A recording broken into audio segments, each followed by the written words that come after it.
సందర్భంగా Marxist party నివాళులు అర్పించింది. సావిత్రిబాయి పూలే గారు వీళ్ళిద్దరూ విద్యని అందరికీ అందించాలనేటువంటిది దేశంలో పెద్ద కృషి చేశారు. వివక్షతకు వ్యతిరేకంగా నిలబడ్డారు.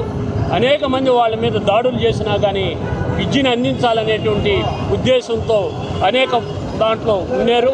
అదేవిధంగా ఈ జిల్లాలో ఏదైతే వివక్షతకి వ్యతిరేకంగా అందరినీ, దళితుల్ని, ఇతరులందరికీ దగ్గరగా అందుబాటులో ఉండేటువంటి సుందరయ్య గారు ఈ జిల్లాలో తన రెడ్డి అనే పదాన్ని కూడా పక్కన పెట్టి అందరితో కలిసి ఈ జిల్లాలో కమ్యూనిస్టు ఉద్యమాన్ని నిర్మించాడు. దళితులకు కానీ, గిరిజనులకు కానీ, మైనార్టీలకి ఏ సమస్య వచ్చినా కానీ కమ్యూనిస్ట్ పార్టీ కామ్రేడు సుందరయ్య గారు ఆ పద్ధతుల్లో పనిచేశారు. కామ్రేడు జక్కా వెంకయ్య గారు కూడా ఆ పద్ధతుల్లో ఈ జిల్లాలో పనిచేశారు. అందువల్ల కామ్రేడు జ్యోతిరావు పులే అట్లాగనే వాళ్ళందరికీ జోహార్లు అర్పిస్తున్నారు.